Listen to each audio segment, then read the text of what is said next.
खालिस्तान की बात आती है तो भिंडरावाला दिमाग में आता है। जब खालिस्तान की बात आती है, खालिस्तान एक आतंकवादी विचारधारा है, जबकि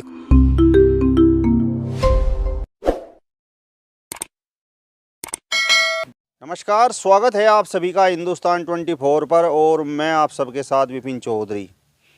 देश की आज़ादी के लिए हंसते हंसते फांसी के फंदे को चूमने वाले शहीद आजम भगत सिंह पर भी अब सिख समाज के एक व्यक्ति ने उंगली उठा दी है। जिस भाषा का प्रयोग शहीद आजम भगत सिंह के लिए उस सिख व्यक्ति ने किया है वो मैं कैमरे के सामने बोल भी नहीं सकता। खालिस्तान की मांग वहाँ पर हो रही थी। खालिस्तान की मांग के पीछे आखिर कारण क्या है, इस विषय पर ही आज हम बातचीत करेंगे। और बातचीत करने के लिए आज हमारे साथ महंत आनंद स्वामी जी मौजूद हैं। महंत जी, सबसे पहले तो मैं आपका हिंदुस्तान 24 पर बहुत बहुत स्वागत करता हूँ। आपका भी मंदिर में स्वागत है प्रियवर। विदेश में सिख समाज के एक व्यक्ति ने शहीद आजम भगत सिंह पर उंगली उठाई है, कुछ ऐसे शब्द कहे हैं जिन्हें मैं माइक के सामने बोल भी नहीं सकता, तो उस पर आप क्या कहेंगे? आपने अभी कहा कि मैं माइक के सामने बोल भी नहीं सकता। जाहिर सी बात है, इस देश के अंदर सरदार भगत सिंह जी को जो रुतबा प्राप्त है ना, वो किसी देवी देवता से कम नहीं है। हर एक व्यक्ति का, जो भी हिंदुस्तानी है, दिल धड़कता है भगत सिंह जी के नाम से। जो हमारे देवी देवताओं का स्थान है, वो स्थान यहाँ पर भगत सिंह जी को मिला हुआ है। और जब उस नाम के साथ में सरदार शब्द जुड़ा हुआ रहता है, तो इससे हमारी पूरी सिख कम्युनिटी की इज्जत बढ़ती है। और ऐसे में जो उसे गद्दार कह रहा है, वो केवल देश का गद्दार नहीं है, वो कौम का भी गद्दार है। और अगर बात करें शहीद आजम सरदार भगत सिंह जी जैसे व्यक्तित्व की, या फिर हमारे शहीदों की, तो वो तो कौम से ऊपर उठे हुए थे, वो तो जाति से ऊपर उठे हुए थे, वो केवल देश के लिए काम कर रहे थे। जब उनका नाम भी आप जातिवाद के साथ में जोड़ करके लेने लगते हो ना, तो बड़ी घृणा की बात हो जाती है, बड़ी नफरत की बात हो जाती है। कहीं आप ब्राह्मणों के साथ में जोड़ देते हैं चंद्रशेखर आज़ाद को, कहीं पर बात होने लगती है कि यह नास्तिक था तो इसलिए हमें पसंद नहीं है सरदार भगत सिंह जी के बारे में। अरे जो अपने से ऊपर किसी बड़ी सत्ता को मानता है तो वो नास्तिक नहीं हो सकता। नास्तिक व्यक्ति ऐसे किसी मकसद के लिए जान नहीं दे सकते हैं।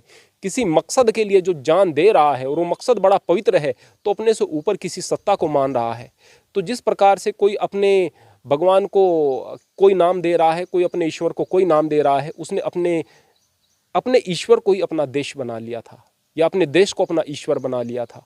तो किसी भी चीज़ में ईश्वर के दर्शन करने वाला व्यक्ति नास्तिक नहीं हो सकता, उसकी सोच बहुत बड़ी होती है। और ऐसे लोगों को गद्दार कहने वाले लोग, आप समझ सकते हैं कितने बड़े मनोविक्षिप्त हैं। विदेश में खड़ा होकर सिख समाज का वह व्यक्ति पंडितों के बारे में किस तरीके से क्या कह रहा है, वो भी आपने सुना होगा। देखिएगा, जब सरदार भगत सिंह जी चंद्रशेखर जी की मिशन में शामिल होने के लिए उनके पास में गए, तो उस वक्त वह छोटे से लड़के थे। उस समय चंद्रशेखर आज़ाद उससे कहते हैं कि तेरी उम्र नहीं, अभी बड़े कष्ट सहन करने पड़ते हैं, जा अपने घर चला जा, तेरी भावनाओं की हम कदर करते हैं, घर चला जा। यहाँ ये फूलों का मार्ग नहीं, यह कांटों से का रास्ता है, अंगारों का मार्ग है। उस वक्त जलती हुई मोमबत्ती के ऊपर हाथ रख लेते हैं, अपना हाथ कर लेते हैं भगत सिंह। और चंद्रशेखर आज़ाद उसे देख रहे थे। देखें कितनी देर तक रखेगा, कहाँ रखेगा, ये बच्चा हटा लेगा। लेकिन हाथ से मांस अलग गिरने को तैयार था, हाथ अपने स्थान से हिला ही नहीं। तो एकदम गले लगा लेते हैं उनको चंद्रशेखर आज़ाद कि तुम्हारी बात ही कुछ और है, तुम्हारी दृढ़ता कुछ और है। इस प्रकार का व्यक्तित्व सरदार भगत सिंह जी का था। तो वास्तव में यहाँ पर अगर हम उनके बॉन्ड को देखते हैं, तो ना तो वहाँ पर सरदार भगत सिंह जी को कोई ब्राह्मण नज़र आ रहा था चंद्रशेखर आज़ाद में, और न चंद्रशेखर आज़ाद को कोई वहाँ पर सरदार नज़र आ रहा था भगत सिंह जी के रूप में। न ही अशफाकुल्ला खान को राम प्रसाद बिस्मिल में हिंदू नज़र आ रहा था, न राम प्रसाद बिस्मिल को अशफाकुल्ला खान में मुसलमान नज़र आ रहा था। वास्तव में हम सब उस समय हिंदुस्तानी थे, हम सब उस समय भारतीय थे, और भारतीयता की लड़ाई थी। हम गुलाम थे, लेकिन फिर भी भावनाएं कितनी पवित्र थी, और वो बात किस तरह की लोगों की रही होगी, किस तरह का जज्बा लोगों का रहा होगा, आज के ये लोग उस बात को नहीं समझ सकते हैं। पिछले कुछ दिनों से लगातार खालिस्तानी, अमृतपाल, इन सब की बातें हो रही हैं और कई वीडियो सोशल मीडिया पर ऐसे आ रहे हैं जो सिख समाज के लोग विदेशों में रह रहे हैं, कहीं हिंदुओं के साथ अभद्रता करते हुए दिखाई दे रहे हैं। मैं यहाँ पर कुछ चीज़ें आप लोगों को बताना चाहता हूँ। अब थोड़ा ध्यान से चीज़ों को समझने की ज़रूरत है। इस देश के अंदर जितने भी राजे और रजवाड़े हुए हैं, उनमें से मैं अगर बड़ी इज्जत के साथ में नाम लेता हूँ, बड़ी इज्जत के नाम से, और बहुत खूबसूरत राज्य की व्यवस्था के बारे में कहा जा सकता है, तो वह महाराज रणजीत सिंह जी का सिख साम्राज्य। महाराज रणजीत सिंह जी एक ऐसे शासक थे जिनके राज्य में किसी भी धर्म का मानने वाला व्यक्ति पूरे तरीके से सेक्युलर तरीके से शासन चलता था और पूरी सुरक्षा के साथ में रह रहा था। मुस्लिम्स के चाहे जितने भी अत्याचार रहे थे गुरुओं के प्रति, लेकिन वहाँ पर मुस्लिम के प्रति सौहार्द का भाव था। हिंदू के प्रति तो खैर सौहार्द का भाव होना ही था, उस समय तक तो कोई नफरतों वाली बात थी ही नहीं। यानी सबसे खूबसूरत शासन के रूप में अगर मैं कह सकता हूँ तो महाराजा रणजीत सिंह जी का सिख साम्राज्य था। उस बड़े से सिख साम्राज्य में, जो कि बड़ा विस्तृत सिख साम्राज्य था, तो उस जमाने में अंग्रेजी शासन यहाँ पर इस देश के अंदर था। अब अंग्रेज यहाँ पर कब्जा करना चाहते थे पूरे के पूरे भारतवर्ष पर, लेकिन महाराजा रणजीत सिंह जी के सामने अंग्रेजों की हिम्मत नहीं पड़ रही थी, उनकी औकात नहीं हो रही थी कि उसको अपने कब्जे में ले सकें। लेकिन महाराजा रणजीत सिंह जी की मृत्यु के बाद में उनको अवसर मिल गया कि अब इस राज्य को टेक ओवर कर लिया जाए। उस समय सिख साम्राज्य को अपने कब्जे में ले लिया अंग्रेजी साम्राज्य ने, ब्रिटिश गवर्नमेंट ने। और जो महाराजा रणजीत सिंह जी के बच्चे थे उनको पढ़ाई के बहाने देश से बाहर भेज दिया। और जो यहाँ पर प्रमुख गुरुद्वारा था, तो उस गुरुद्वारे में अब कोई व्यक्ति ऐसा विशेष नहीं बचा था जो कि उसका प्रबंध करे। सारी चीज़ें अस्त व्यस्त हो चुकी थी। उस समय वहाँ के लोकल महंतों ने वहाँ पर गुरुद्वारे पर कब्जा कर लिया, यह कह लीजिएगा, या फिर वो वहाँ पर उसको संचालित करने लग गए, ऐसा कह लीजिएगा। लेकिन यह बात सिखों को पसंद नहीं आई। पहली बार यह बात अच्छी नहीं लगी कि एक वो व्यक्ति जो कि पूरे तरीके से सिख व्यवस्थाओं के बारे में जानता नहीं है, न उतना सम्मान करता है, वो व्यक्ति एक गुरुद्वारे को कैसे चला सकता है। तो उस समय शिरोमणि गुरुद्वारा कमेटी का निर्माण हुआ, तो उन्होंने इस सिस्टम का विरोध किया और वो अब तक भी यहाँ पर इलेक्शन वगैरह करके इन सारी की सारी चीज़ों को देख रही है। लेकिन उस समय उन लोगों को जो वहाँ पर सिख थे, इस बात का एहसास था कि अंग्रेजों ने हमसे शासन लिया है, अंग्रेजों ने जो शासन लिया है इनका शासन टेम्परेरी है और कुछ समय के बाद हमारा शासन हमें मिल जाएगा। लेकिन जब 1929 में मोतीलाल नेहरू ने पूर्ण स्वराज्य की मांग की और पूर्ण स्वराज्य की बात उठने लगी, तो उस समय सिखों को लगा कि शायद ये हमारा सपना सपना ही रह जाएगा।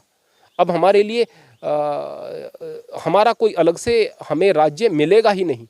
तो वो इस फैसले से खुश नहीं थे, तो उन्होंने थोड़ा सा विरोध के स्वर उठाने शुरू कर दिए। जब अंग्रेज भारत से जाने को तैयार थे, उस समय जवाहरलाल नेहरू ने वायदा किया सिखों से कि भाई आप लोगों को अलग से एक राज्य मिल जाएगा उत्तर में। वो राज्य ऐसा होगा जहाँ पर आप उतने ही बड़े राज्य को प्राप्त कर पाओगे जितना बड़ा आपका सिख साम्राज्य था। उन्होंने एश्योर किया, उन्होंने वायदा किया। और यहाँ से बहुत बड़ी गलती कर दी जाती है। हमारे नेता, हमारी कोई पार्टी, हमारे कोई भी एक ऐसा काम कर देते हैं जहाँ से विद्रोह की बात उठने लगे, अन्याय की बात उठने लगे, तो निश्चित तौर पर उसकी, वो कहते हैं ना कि लम्हों ने खता की सदियों ने सजा पाई। ये सबसे बड़ा धोखा हमारे सिखों के साथ में हो गया। देश आज़ाद हुआ, मुस्लिम्स ने बात कर दी बंटवारे की, सभी मुस्लिम्स ने नहीं की, लेकिन जो पाकिस्तान जाना चाहते थे जिन्ना ने बात की। उस समय फिर बात उठी, अकाली दल ने भी बात उठाई, एक अलग से संगठन बन गया था कि यदि उनको अलग से धर्म के नाम पर राज्य मिल रहा है, देश मिल रहा है, वैसे ही हमें धर्म के नाम पर अलग देश मिलना चाहिए। या तो हम यूनाइटेड इंडिया में रहने के लिए बिल्कुल तैयार हैं, लेकिन उनको भी अलग से देश ना मिले। कारण क्या है? कारण यह है क्योंकि वह संख्या में बहुत कम थे। जो पंजाब था, उस पंजाब के अंदर 53% के लगभग जो थे मुस्लिम्स थे, 30% के लगभग जो थे वो हिंदू थे और 15% जो थे वो सिख थे। और पूरे देश में 1%, पूरे देश की निकाले तो 1% जो थी वह संख्या सिखों की थी। अंग्रेजों ने एक बात कही, अंग्रेजों से कहा कि भाई हमें हमारा राज्य वापस मिलना चाहिए। जो हमारे सिखों के प्रमुख लीडर्स थे, उन्होंने कहा कि पहले क्या था इस बात को भूल जाओ, अब जो चीज़ें मिलेंगी वो नंबर्स के आधार पर मिलेंगी। तो यहाँ पर उन्हें लगा कि भाई हमारे हाथ से तो ये सारी चीज़ें चली जाएंगी। फिर उन्होंने यूनाइटेड इंडिया में रहना तो स्वीकार किया, लेकिन बात ये उठाने लग गए कि हमें अलग से राज्य मिलना चाहिए। अब उन्हें फिर से वायदा किया गया कांग्रेस की तरफ से, संकेत दिए गए कि आपको अलग से राज्य मिल जाएगा, लेकिन आज़ादी के बाद उन्हें अलग से राज्य नहीं मिल पाया कुछ कारणों से, जैसे कि पंजाबी बोलने वालों को पंजाब मिल जाना चाहिए था क्योंकि तमिल वालों को अलग से मिल गया, मराठी वालों को महाराष्ट्र मिल गया। इस प्रकार से भाषा के आधार पर जब राज्य मिल रहे थे, उनको भाषा के आधार पर राज्य नहीं मिला। अंग्रेजों ने इस सिख साम्राज्य में हरियाणा को जोड़ दिया था। अब हरियाणा हिंदी भाषी राज्य था। अब यहाँ पर हिंदी भाषियों का प्रतिशत फिर गड़बड़ाने लग गया। लेकिन जैसे ही देश आज़ाद हुआ था, पंजाब से बहुत सारे सिखों की मारकाट हुई और उनकी जो थी रेल भर के यहाँ पर भेजी गई। जो मारकाट की बात करते हैं वह भी सबसे ज़्यादा हमारे सिख बंधुओं ने ही सहन की है। इस तरह का दर्द सहन किया है कि हम और आप उसको समझ नहीं सकते हैं यहाँ पर बैठ करके। सबसे बड़ा दर्द भी उन्होंने सहन किया और विस्थापित होकर के फिर वो यहाँ पर भारत में पंजाब में आ गए। यहाँ पर थोड़ी सी ज़्यादा मात्रा में फिर वो इकट्ठा होना शुरू हो गए। फिर उनको ऐसा लगा कि अब हमारी संख्या भी ज़्यादा हो रही है, हमें अपना राज्य मिल जाएगा। लेकिन उनको अपना राज्य नहीं मिल रहा था। 1965 में जब लड़ाई हुई, भारत पाकिस्तान का युद्ध हुआ, यद्यपि सिख मूवमेंट बहुत जोरों पे था, बहुत लड़ाइयाँ हो रही थी उस वक्त। जो था सिख अपने अलग राज्य के लिए बहुत मांग कर रहे थे, बहुत बड़े आंदोलन चल रहे थे। लेकिन उस युद्ध में भारत को अनकंडीशनल सपोर्ट दिया सिखों ने। बोले कि देश की बात आ जाएगी तो फिर हम देश के साथ में खड़े हुए हैं, हम आपस की लड़ाई लड़ लेंगे। तो जब यह इतना बड़ा योगदान सिखों का देखा तो 1966 में पंजाब को अलग करने की बात हुई कि भाई चलो आपकी बात मान ली जाएगी। अरे भाई ये बात पहले मान लेनी चाहिए थी ना, देशभक्त तो पहले भी थे, बहादुर तो पहले भी थे ये लोग। लेकिन उस वक्त बात मानी गई, हिमाचल को अलग कर दिया गया, हरियाणा को अलग कर दिया गया, लेकिन चंडीगढ़ को यूनियन टेरिटरी बना दिया गया कि अब इसको शेयर करेंगे। अब इस बात से भी नाखुश थे हमारे सिख बंधु, क्योंकि इसके बहुत सारे, उनकी कई सारी बात थी, कई मांग थी। उन मांगों को लेकर के शायद 1973 में, 72 में या 73 में अनंतपुर साहब के नाम से एक रेजुलेशन पास किया अकाली दल ने। अब ये जो अनंतपुर साहब के नाम से रेजुलेशन जो पारित हुआ, इसके बाद अलग अलग तरीके से मांग उठने लगी। वहाँ पर रेजुलेशन के अंदर था कि हमें एक अलग से राज्य चाहिए, लेकिन उस मांग को आगे लेकर चलने वाले कहने लगे हमें तो अलग से देश चाहिए। यद्यपि अकाली दल का ऐसा मंतव्य नहीं था, लेकिन वो अलग से देश वाली बात उठ गई। अब अकाली दल मजबूत होता चला गया, अकाली दल के पीछे सरदार लगना शुरू हो गए, सिख लगना शुरू हो गए। ये बात गवारा नहीं हुई इंदिरा गांधी को। अब इंदिरा गांधी जो इमरजेंसी अपनी सत्ता के लिए लगा सकती है, कितना बड़ा इमरजेंसी के दर्द को आप लोग नहीं सहन कर सकते हैं, आप लोग नहीं देख सकते हैं। तो उस समय जो ऐसी नेत्री हमारे पास में थी, आप समझ सकते हैं कि वो सत्ता के लिए और भी कुछ क्या कर सकती थी, है ना। हम ये नहीं कहेंगे वो अच्छी थी या गलत थी, लेकिन कुछ फैसले ऐसे थे जिसको हम आज तक भुगत रहे हैं। जब 1978 आया, उससे पहले ही भिंडरावाला यहाँ पर जो था काफ़ी प्रचलित हो रहा था सिखों के बीच में। वह सिख धर्म की बात कर रहा था, केस रखने की बात कर रहा था, नशे के विरुद्ध काम कर रहा था। तो इंदिरा गांधी ने देखा कि अकालियों के सामने खड़ा होने के लिए मुझे एक चेहरा मिल रहा है, तो उसने भिंडरावालों को सपोर्ट करना शुरू कर दिया।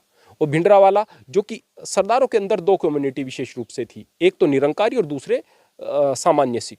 जो सिख थे वो निरंकारियों से मतभेद रखते थे। निरंकारी कहते थे कि भाई दूसरे गुरु वर्तमान में भी कोई हो सकते हैं, जबकि सिख कहते थे कि गुरु गोविंद सिंह जी ने कहा है आज्ञा पई अकाल की तबे चलायो पंथ, सब सिखन को हुक्म है गुरु मानियो ग्रंथ, कि ग्रंथ ही आपका गुरु होगा। इस चीज़ को लेकर मतभेद रहते थे। तो 1978 में जो निरंकारी मत वाले लोग थे और जो ये भिंडरावाला के समर्थक थे, इनमें बहुत ज़्यादा झगड़ा हुआ, जिसमें बहुत सारी जानें गई। शायद 17 लोग के लगभग मार दिए गए भिंडरावाला की तरफ से, जो निरंकारी लोग थे। लेकिन सरकार ने भिंडरावाला के खिलाफ कोई कार्यवाही नहीं की। ये कितनी बड़ी गलती हो गई थी, जिसका परिणाम ब्लू स्टार ऑपरेशन हुआ, वुडरोज ऑपरेशन हुआ, ये करना पड़ा। यानी कि सरकार को कार्यवाही करनी चाहिए थी। मैं बार बार कहता हूँ कि यदि सरकार ढीली हो जाती है तो चीज़ें गड़बड़ हो जाती हैं। कार्यवाही नहीं की तो और ज़्यादा जो है मनोबल बढ़ गया, किसका, भिंडरावाले का। फिर 1978 के बाद शायद 1-2 साल के अंदर ही जो सरदार गुरबचन सिंह जी थे, निरंकारी संत मत के प्रमुख थे, उनकी हत्या हो जाती है। आरोप उस समय किस पर, भिंडरावाले पर सीधे सीधे, उसके खिलाफ फिर भी कार्यवाही नहीं होती। ये चीज़ें इतनी बढ़ती चली जाती हैं कि एक बस जो कि अमृतसर से जा रही थी दिल्ली की तरफ, वहाँ पर हिंदुओं को उससे बस से उतारकर उन्हें गोली मार दी गई, चिन्हित करके हिंदुओं को मारा गया। पंजाब केसरी के जो एडिटर थे, लाला जगत नारायण शायद उनका नाम था, उनकी हत्या कर दी गई। अब जब ये सारी चीज़ें हुई तो फिर भिंडरावाला को जो था कैद करने की बात होने लगी, उनके खिलाफ एफआईआर की बात होने लगी, और यहाँ से सरकार के भिंडरावाला के बीच में टकराव आने लगे। और उसके बाद फिर ऑपरेशन ब्लू स्टार होता है, उसके बाद ऑपरेशन वुडरोज, उनको दमन करने के लिए कि जो सिख आंदोलनकारी हैं उनका दमन हो, तो उनके दमन के चक्कर में बहुत सारे निर्दोष जो सिख थे उनको पकड़ लिया गया, वो लापता हो गए। और जो बहुत सारे ऐसे लोग भी थे, हर जगह पर गंदे लोग भी होते हैं, उन्होंने बहन बेटियों के साथ भी बहुत बुरा किया। जब ये चीज़ें होने लगी तो एक चिंगारी बहुत सारी जो थी सिखों के मन में उपजी। अगर हम इसको गहराई से देखें, कम शब्दों में नहीं बताई जा सकती, गहराई से देखें तो बहुत बड़ा दर्द है, इस बात को नहीं समझा जा सकता सिखों के अंदर भी। लेकिन अब समझने वाली बात यह हो जाती है, आप संख्या में कम रहे, सरकार या अंग्रेज सरकार के जो नियम थे, इन सारी की सारी चीज़ों में दोष किन का है? दूसरी बात, देश की बंटवारे की बात किसने की? तीसरी बात कि कांग्रेस ने अगर बुरा किया है तो कहाँ तो फिलहाल जवाहरलाल नेहरू है और कहाँ पर इंदिरा गांधी है? क्या देश में कांग्रेस का हाल हो गया है? आप वर्तमान में भी अगर बार बार खालिस्तान की बात कर रहे हो तो फिर खालिस्तान में वो हिस्सा क्यों नहीं आता जो कि पाकिस्तान के अंदर भी है? और अगर आप खालिस्तान की बात कर रहे हो तो क्या आपके पास में कोई ऐसा मैप है जिससे कि आप पूरे देश के सरदारों को वहाँ पर बुला लेंगे और जितने भी ये धार्मिक चिन्ह हैं वहाँ पर चले जाएंगे, जितने भी धार्मिक गुरुद्वारे हैं हमारे वो चले जाएंगे? क्या वहाँ पर गुरु ग्रंथ साहिब की और हमारे अन्य ग्रंथों की बेअदबी नहीं होगी? इनके पास में कोई मैप नहीं है, बगैर मैप के कोई बात कर रहे हैं, नफरत फैला रहे हैं। हिंदुओं की अगर हम बात करें, इतना कुछ हुआ है, अगर शुरुआत की जाए तो बस से उतारकर हिंदुओं को गोली मारना, उससे पहले बताइएगा कि सिखों को चिन्हित करके हिंदुओं ने कब मारा था। दूसरी बात मैं पूछना चाहता हूँ, लाला जगत नारायण की हत्या की गई तो उसमें हिंदुओं ने कितना बड़ा उस समय आंदोलन किया? कोई आंदोलन नहीं किया। हाँ, प्रेशर सरकार पर बनाया कि देखो भाई अब हिंदू कम्युनिटी जो है ये रुष्ट हो जाएगी, इसलिए कदम उठाना चाहिए। हमें इस बात को समझना चाहिए, आज भी श्रद्धा के साथ में गुरुद्वारे के अंदर शीश झुकाने वाले हैं हिंदू लोग। आप बार बार हिंदुओं से नफरत की बात कर रहे हैं ना, हाँ भाई, बुरे और अच्छे हर स्थान पर होते हैं। आप हिंदुओं से नफरत वाली बात कर रहे हैं ना, और ये नफरत इतनी बढ़ती चली जा रही है ना कि आप शहीद आजम भगत सिंह जी का अपमान कर रहे हैं, कल आप और ज़्यादा इस तरह की चीज़ें करते चले जाएंगे। आप कुछ चुनिंदा लोग हो सकते हैं, सारे सरदार गद्दार नहीं है, बहुत कम मात्रा में अगर हम बात करेंगे, बहुत कम मात्रा में, वरना देशभक्त कौम है, बहादुर कौम है। तो इस तरीके से आप लोग इस तरह के काम करते चले जाएंगे जिससे कि आपकी जो है सिख धर्म की भी हानि होगी, सिख कम्युनिटी की भी हानि होगी, तस्वीर भी खराब होगी। एक वो कम्युनिटी जो कि जनता की सेवा के लिए खड़ी है, लंगर चलाती है, वो बदनाम होती चली जाएगी। तो आप लोगों को इस बात को सोचना चाहिए और सिख धर्म के जो रहनुमा है उन्हें इन चीज़ों के खिलाफ आवाज़ ज़्यादा बुलंद करनी चाहिए, कर भी रहे हैं और ज़्यादा बुलंद करनी चाहिए, ताकि देश में आने वाला ये भयानक जो संकट है विशेष रूप से हमारी सिख कम्युनिटी पर यह खत्म हो। पंजाब में ही अब तो आम आदमी पार्टी की सरकार ने एनएसए अमृतपाल पर लगा दिया है।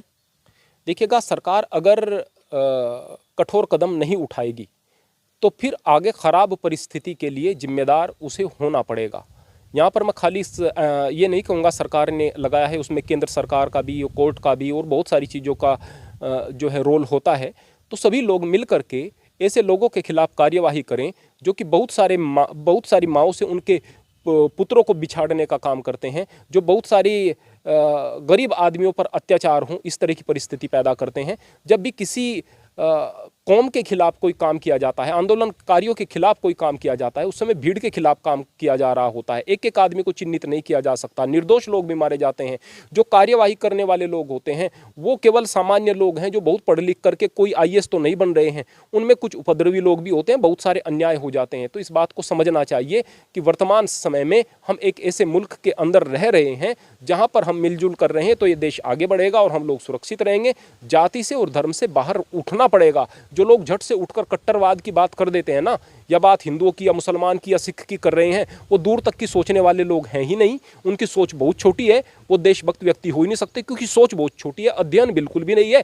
उठाकर हिंदू या मुस्लिम की बात कर देते हैं। अरे भाई, देश की बात करोगे तो बचे रहोगे, वरना अपनी अपनी बात करके तो पहले भी आप गुलाम रहे हो। रहा सवाल सिख कम्युनिटी के उद्धार का, तो मैं खालिस्तानियों से एक बात पूछना चाहता हूँ। आप सिख कौम का परचम उठाने की बात करते हो, खालिस्तान का परचम उठाने की बात करते हो, फिर भी काफ़ी नया धर्म है, लेकिन फिर भी इतना नया नहीं है। काफ़ी समय हो गए हैं, आपकी संख्या इतनी क्यों नहीं बढ़ रही है? हम बात करते हैं इस बात के विषय में कि वर्तमान समय में तेजी से सिख जो है सिख धर्म को छोड़ रहे हैं। एशिया का सबसे बड़ा चर्च जो है वह जलंधर में बन रहा है, बन गया है।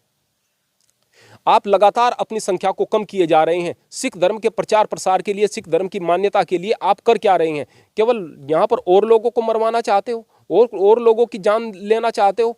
यहाँ पर हम मिलजुल कर इस देश के अंदर रहें। जो जख्म यहाँ पर वक्त ने हमें दिए हैं उनको हम दिमाग से भरें, अपनी भावनाओं से भरें। काश की ऐसी व्यवस्था बने कि भारत पाकिस्तान के संबंध भी मधुर हों। काश की ऐसी व्यवस्था बने कि हर एक व्यक्ति बेहतर तरीके से देश में रहने वाला बने, और जो लोग यहाँ से करतारपुर जाएं, जो लोग यहाँ से लाहौर जाएं, गुरु नानक की धरती पर जाएं, मत्था टेक करके वहाँ पर आएँ, और जो लोग पाकिस्तान से यहाँ पर हिंदुस्तान में कहीं पर घूमने के लिए आएँ वो भी यहाँ पर आराम से आएँ। हम नफ़रतों को ख़त्म कर दें किसी तरीके से, ऐसी कोशिशें हों तो बेहतर भी। और अगर हम अपना अपना झंडा उठा करके आगे बढ़ने की बात करेंगे तो न देश रहेगा और न हमारी कौम रहेगी। जिसको सहना आ गया उसको रहना आ गया, धर्म की यह शिक्षा होती है। इस बात को हमें समझना चाहिए। वाहेगुरु जी दा खालसा, वाहेगुरु जी दी फतेह। तो यहाँ पर जो खालसा है वो तो बड़े पवित्रता के साथ से लिया जाता है। हम भी कई बार कहते हैं वाहेगुरु जी दा खालसा, वाहेगुरु जी दी फतेह। तो वहाँ पर खालिस्तानी है, उस खालिस्तानी में भी खालसा है, तो उसे इतनी नफरत भरी दृष्टि से क्यों देखा जाता है? देखिएगा, मेन बात यह है कि शब्द के पीछे भाव क्या है। जब आप वाहेगुरु जी दा खालसा, वाहेगुरु जी दी फतेह कह रहे हैं, वाहेगुरु का मतलब होता है गुरुओं का गुरु, अर्थात वह परमपिता परमात्मा जो पूरी दुनिया का एक ही मालिक है। जो बुद्धिमान हिंदू है वो भी इस बात को मानता है कि पूरी दुनिया का नहीं, इस ब्रह्मांड का मालिक एक है। उसी ने सभी हिंदू मुसलमान इत्यादि को बनाया है। मुसलमान वो भी एक ईश्वरावाद में विश्वास रखते हैं। सिख वो भी कहते हैं कि वाहे गुरु यानी गुरुओं का गुरु वो परमपिता परमात्मा एक ओंकार, वही एक ओम इस सृष्टि का मालिक है। इस बात को हमें समझना होगा। जब हम खालसा की बात कर रहे होते हैं तो उस समय हमें लंगर ध्यान में आते हैं, वो जो कि गरीब आदमियों का पेट भरते हैं। जहाँ पर आपदा आती है वहाँ पर वो हाथ ध्यान आते हैं जो सिक्कों के हाथ होते हैं और बढ़ कर के आते हैं। हमें गुरुओं की शिक्षाएं ध्यान आती हैं, वो कुर्बानियाँ ध्यान आती हैं जो देश के लिए हमारे शहीदों ने दी हैं। जो सिख जो यहाँ पर फांसी आई है ना, अंग्रेजों ने फांसी दी है, उसमें सिख कम्युनिटी जो इतनी छोटी थी इस देश के अंदर, सबसे ज़्यादा सिख लोग थे। तो देश के लिए लड़ने वाले, देश के लिए मरने वाले वो सारे के सारे बहादुर सिख ध्यान आते हैं जब खालसा की बात आती है। और जब खालिस्तान की बात आती है तो भिंडरावाला दिमाग में आता है। जब खालिस्तान की बात आती है तो ये लोग ध्यान में आते हैं जो कि भगत सिंह जी को गाली दे रहे हैं, इनको गद्दार बता रहे हैं। वो लोग ध्यान में आते हैं जो इंडियन कॉन्स्टिट्यूशन को मानने के लिए मना कर रहे हैं। वो लोग ध्यान में आते हैं जो समाधान तो कुछ नहीं जानते, केवल उपद्रव पैदा करने की बात करते हैं। तो जाहिर सी बात है खालिस्तान के पीछे कुछ और भाव हैं और खालसा के पीछे कुछ और भाव हैं। खालसा सम्माननीय था और खालसा सम्माननीय रहेगा। खालिस्तान एक ऐसी विचारधारा है जो कि सिखों को ही समापन की ओर लेकर के जाएगी, उनके विनाश की ओर लेकर के जाएगी। इसलिए खालिस्तान एक आतंकवादी विचारधारा है, जबकि खालसा एक पवित्र विचारधारा है जिसके सामने हिंदुओं का ही नहीं हमारा भी सिर झुकता है और हमेशा झुकता रहेगा। चलिए, तो महंत आनंद स्वामी जी को आपने सुना। फिलहाल इस वीडियो में बस इतना ही। अगली वीडियो में फिर आपसे मुलाकात होगी। तब तक बने रहिए हिंदुस्तान 24 के साथ। नमस्कार।